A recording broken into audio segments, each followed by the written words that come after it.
Hey, warm and friendly hello! Welcome to lovely Las Vegas for Coast to Coast Hoops with myself, Greg Hoops Peterson, now part of the VSiN Family Podcast. We've got an excellent podcast for you. We're going to be joined in a few minutes by one of our good friends as we're going to be chatting it up with Paul Fritchner, who does a great job with his own podcast, the Rebound Rundown Podcast. He's based out there in the lovely city of Cincinnati, and obviously the big news in college basketball this week, what we saw with Dusty May leaving Michigan for the NBA. We're going to be chatting about that with him in quite a few different capacities. Where does Michigan now rank in the hierarchy of the Big Ten? What is next for Michigan in terms of perhaps losing a few guys to the transfer portal? As of right now, recording this on Friday evening, Friday night, I've yet to see anyone that has entered into the transfer portal. Could that be a little bit, shall we say, coming here in the coming days and coming weeks? Well, I said about Paul, and then we have to talk a little bit about the Big East. Since he is out there in Cincinnati, the Big East, in my opinion, has had a great offseason. Xavier is one of those teams that has spent. We've seen Marquette actually utilize the transfer portal. Providence has made some great moves as well. So we're going to be talking about that and so much more. If you do have a question, comment, segment idea, what have you for this podcast, you do have one of two ways to be able to fire those in. First one is my Twitter/X timeline at gunit_81. Keep in mind, RCM, they mean does not matter. So as per usual, please do send these into the timeline. And the other way is find an Apple Podcast review. If you rate this podcast 5 stars, it's very much appreciated. And then from there, you're able to fire in whatever you'd like to hear on this podcast via that 5-star review. And I very much do beg with you, plead with you to send in those Twitter/X questions, because now we're getting really low in terms of news and notes in college basketball. The transfer portal very much non-existent. We're seeing a few international men of mystery. They're signing, like we did see Meskim Bronvich. Hopefully you got that correct. He signed with Arizona, 6'10", little bit of a versatile combo player that comes over from overseas. So we're seeing a few of these overseas guys that are going to be signing, and those are really the last of the moves that we're going to be seeing in terms of filling out these rosters. So I'll also ask our good friend Paul in the second part of our conversation today if there's a team or two that's a little bit under the radar that we're not talking about enough as well. And you're going to be getting conference previews all throughout the offseason on this podcast. You just got one yesterday with the Big West. We're already through 5 of them. I typically like to do these once every 4 to 5 days. That way I get through all 32 conferences. That way we get these all taken care of. And along the way, we take a look at the news and notes of college basketball as well. So we're striking that nice balance, doing everything humanly possible to make this the best college basketball season ever. So let me know with those questions, comments, segment ideas, what have you, how I can do a little bit of a better job for you. And one thing that you're going to be getting on this podcast, great guest, Paul Fritchner. He does a great job with the Rebound Rundown Podcast. During the season, he does some absolutely superb play-by-play work as well. Man, that all 12 months of the year does an amazing job looking at this great sport. You're able to follow him on the old Twitter/X at his first and last name, Paul Fritchner. That last name is spelled Fritschner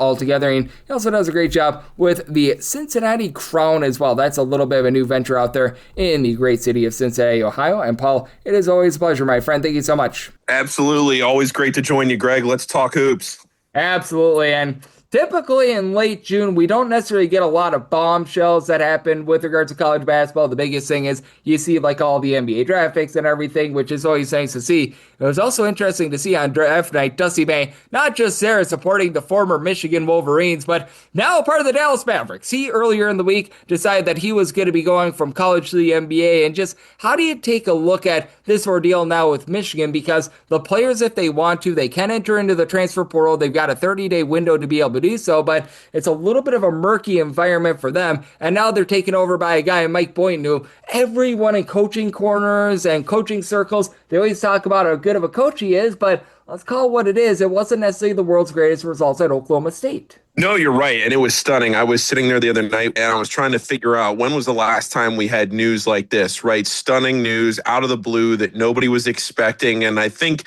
I went back to Jay Wright. That feels like the last time that we were completely floored by news that we weren't expecting when he decided to retire, and then they elevated Kyle Neptune from Fordham, getting the Villanova job. And you're thinking to yourself, man, this is crazy. June 22nd, and Dusty May decides to go to the NBA right on the precipice of the NBA draft. And I think the way that I was looking at it with Michigan was, okay, you can either step back and you can make an outside hire. Maybe you go and you look at a guy like Josh Schertz, who's one of Dusty May's best friends, and Dusty could set him up for success by telling him exactly what to expect at Michigan. And, you know, Josh has won at every level he's been at.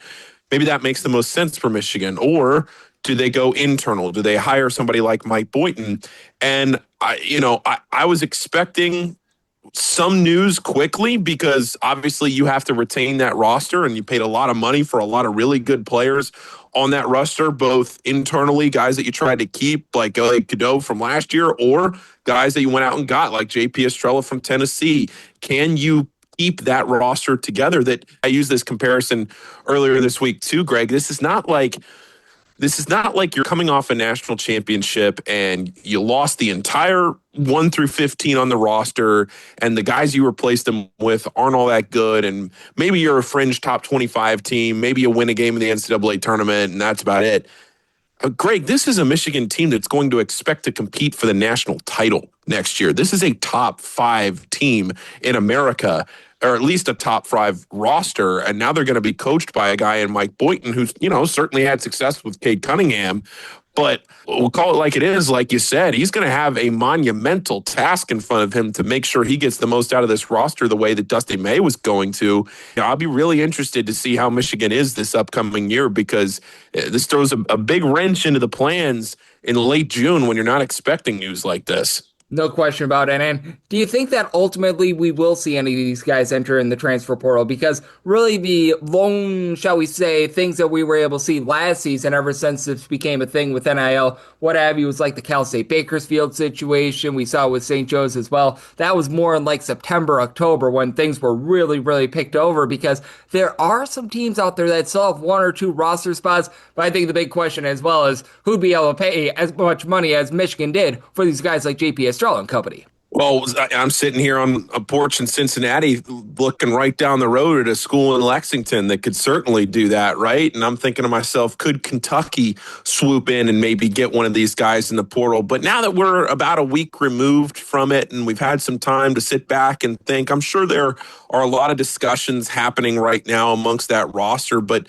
I think for the most part, it feels like you're probably going to keep this core of that roster together. If you elevate the internal hire, you don't go external, and you're doing it like this, you must have some confidence. And again, I'm not sourcing any information here. This is kind of a gut feel from the way the week has gone, Greg, that I'm sitting here thinking to myself, if you're going internal, you probably feel like that move gives you the most confidence to retain the roster that you have, because the players maybe at some point in the portal in those few days when they're deciding to come to your school, maybe they, used Mike Boynton as their contact.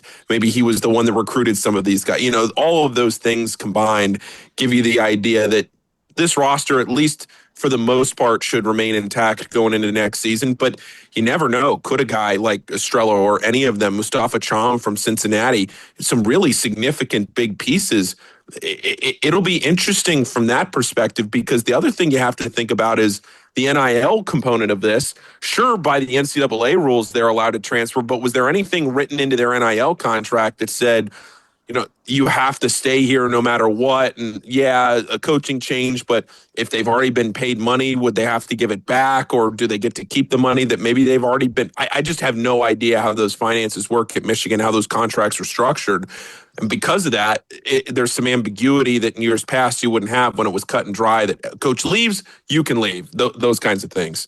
Yep, no question about it. And every university with those sorts of contracts, NIL collectives, what have you, they're always different. And we may never know fully what all those stipulations are. As joining me on the show, we do have one of our good friends, Paul Fisher. He does a great job with the Rebound Rundown podcast and so much more. Joining me right here on Coast to Coast Hoops. And with regards to the Big Ten landscape, prior to this news, I really thought it was a big three, and I thought that there was very little separation between those big three with Michigan, Michigan State, and Illinois. And I certainly do think that Michigan is still amongst those top three, but how much do you take a look at this landscape right now? And if you're someone like myself that thought that it was very, very, shall we say, minuscule, the difference between those three schools, how much do you think that now having Mike Boynton instead of Dusty May is the difference in that? Because I would rather probably have Michigan State ahead of Michigan right now, banking on Tom Izzo, or Illinois with all those guys coming back over Michigan, just because now for Michigan, as strange as it sounds, there's a little bit of unknown as to what you're going to be able to get out of these guys. I think I'm going to keep Michigan as my top team in the Big Ten if they're able to retain the entire roster, because I think the talent will win out with this roster. And the other thing, like we've already talked about, Greg, it's not like Mike Boynton is an associate head coach who's been around Michigan for 15 years and he's never had a chance to run a program before. Mike Boynton, I know he didn't have a ton of success at Oklahoma State, but he has been a head coach for a while. And so he knows how to run a program. He knows what it means to be a head coach, the difference between being on staff and being a head coach. Those are big things to learn. And it's not like they're just giving it to a first-year guy. So from that perspective, I think I would still keep Michigan as my top dog in the Big Ten until we get some roster decisions that would shake out not in their favor, i.e., does a guy like Mustafa Cham or JP Estrella decide, I've only been here a couple of months and I don't have really any ties to Michigan right now. I've nothing to come back to, so I don't really care. I'm going to shop myself around and try to find something. One of those guys leaves, then this whole landscape changes. But for now, I'll keep Michigan at the top. Michigan State, Illinois, I agree with you. They're right there, all three of them toward the top of the Big Ten. Yep, and it is going to be interesting to take a look at that dynamic as well. And as of right now, we have not seen any roster moves, what have you. But as we know, they still have 20-plus days to be able to make those decisions. So we shall see what happens there. And just in the Big Ten in general, this is a little bit more of, shall we say, a broad question. I talked about this prior to the news of Dusty May, and I still think that is very much true. How much do you take a look at this conference being a little bit more top-heavy than it has been in the past? Because I mentioned those three schools, Illinois, Michigan, and Michigan State. Just feels like they're head and shoulders above everyone else. I still think a school like Purdue is going to be fine. Ohio State, USC, they're fine schools. But I really do think that it's those three schools, and then there's a pretty big drop-off after those main three. I do. And I've already kind of mentioned those three. So one school that I want to bring up, since you touched on them a second ago, Ohio State, I think there's a lot on the line here for Jake Diebler, where they're pretty excited what they went and did in the portal, in this offseason. And, Diebler is finding his footing. He's been there a couple of years now as a head coach. And there was some question about when he got elevated to the head job and he gets the permanent job and they make that nice little run at the end of his interim season. Can he really capitalize here with this Ohio State team, and a team that should be an NCAA tournament team comfortably this upcoming season? Can they separate themselves and get into the NCAA tournament picture in the top half of the Big Ten, compete with these top schools? I'm not saying you have to beat Michigan and Michigan State and Illinois all in the same season. Can you get two of those three? Can you get a couple of significant wins under your belt and give you some cushion and you're not sweating and you're comfortably keeping your job next season? I have Ohio State as a huge team to watch, not so much like they're a dark horse in the Big Ten necessarily, but more so that I think there are a lot of really compelling storylines around the Buckeyes this upcoming year. Yep, there certainly are. And when it comes to the Big Ten in general, we saw that they had just a tremendous march here in 2026 after it felt like it was a little bit more wobbly the last few seasons. And a conference that Paul very much covers is the Big East, since he is out there in Cincinnati. I think that they could be a conference that really makes sense for this upcoming season. I want to talk about the overall landscape with Paul of the Big East and maybe a team or two that's a little bit under the radar that he's feeling good about coming up for the upcoming season. We'll chat about that with Paul on the flip side right here on Coast to Coast Hoops with myself, Greg Hoops Peterson, now a part of the VSiN Family Podcast. Side edge this college basketball season? Well, VSiN experts use CBB Analytics, the most comprehensive college basketball analytics platform in the world. See injury impact, on and off data, clutch time performance metrics, first versus second half splits, and so much more. Utilize the promo code of VSiN, that is VSIN, to get $30 off and find your betting edge over at cbbanalytics.com. That is cbbanalytics, all one word.com. For anyone that is new to VSiN, well, I wish you a friendly hello. This is an attention to anyone that is new to VSiN because you're able to get some free stuff with our daily newsletter. It's a great way to catch up on everything that's happening in the sports betting world. It's delivered straight to your inbox every single morning. VSiN's newsletter offers picks, data, strategies for the day's betting menu, and so much more. Sign up for free today over at VSiN.com/newsletter. That's VSIN.com/newsletter, and start receiving your free newsletter tomorrow morning. That is VSIN.com/newsletter. Stay ahead of the game and bet smarter with VSiN.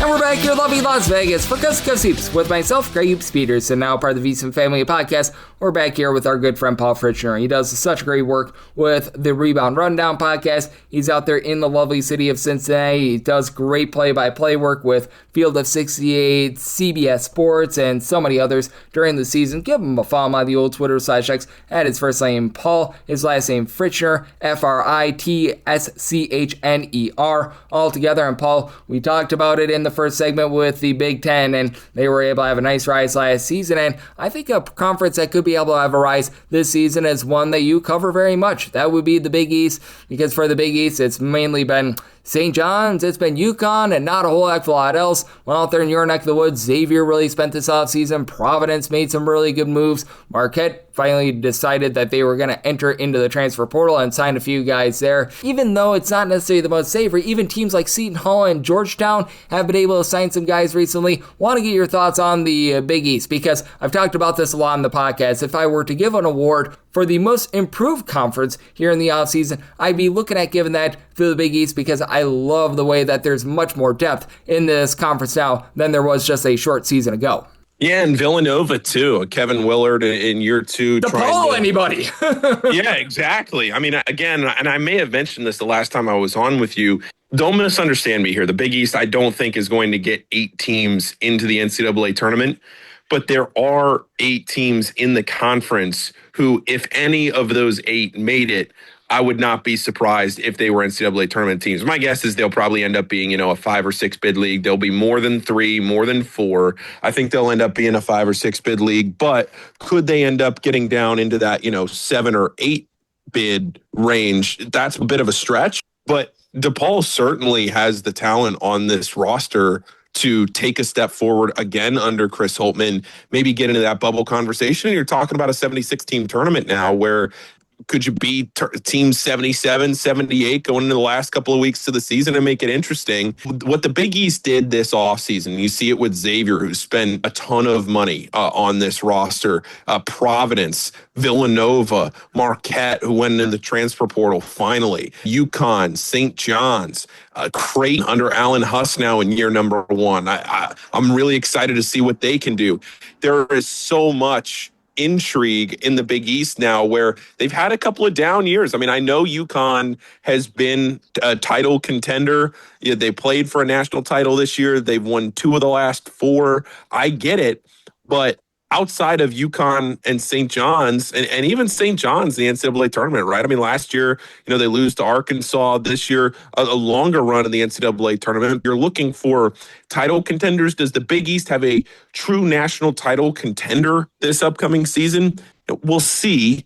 But I think the depth of the conference will be much, much better this upcoming season than it has been the last couple of years.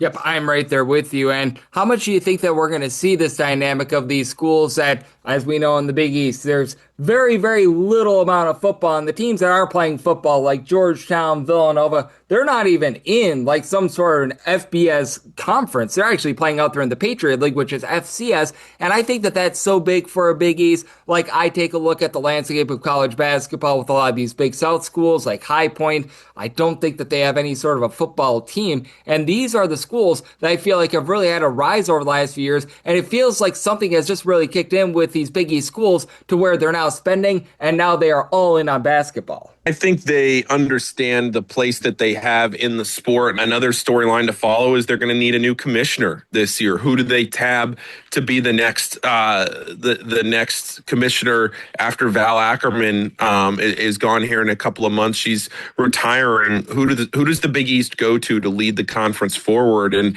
they're the power conference without football. They're the conference that can fully focus on putting their best foot forward from a basketball perspective. And I think all of the coaches got together this past offseason and said to themselves, we need to make sure that if this conference is going to survive at its highest level in the near future, our schools, our presidents, everybody need to understand that we need to invest at the highest level possible. And I think that message was received, and you've seen it on display in this portal.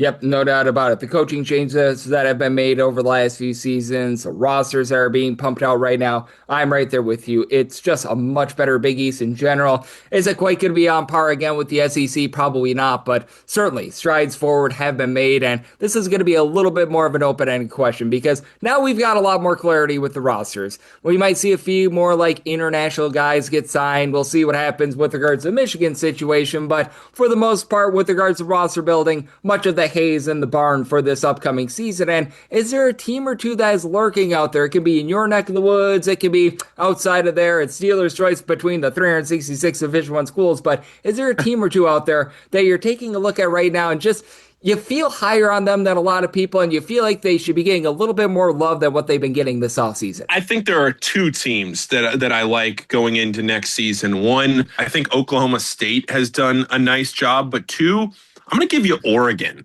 I think Oregon has kind of quietly flown under the radar. You know, you haven't heard a whole lot about Oregon. I think they had a really nice portal this season. I think they constructed themselves well. Obviously, you lose Jackson Shelstead to Louisville, but you still went back to the well and were able to put something together that, you know, you're in the Big Ten. It's hard for those schools on the West Coast to win at that level in basketball in a Big Ten. I'm very interested to see Oregon this upcoming season as a team that reloaded and can compete at a decent level.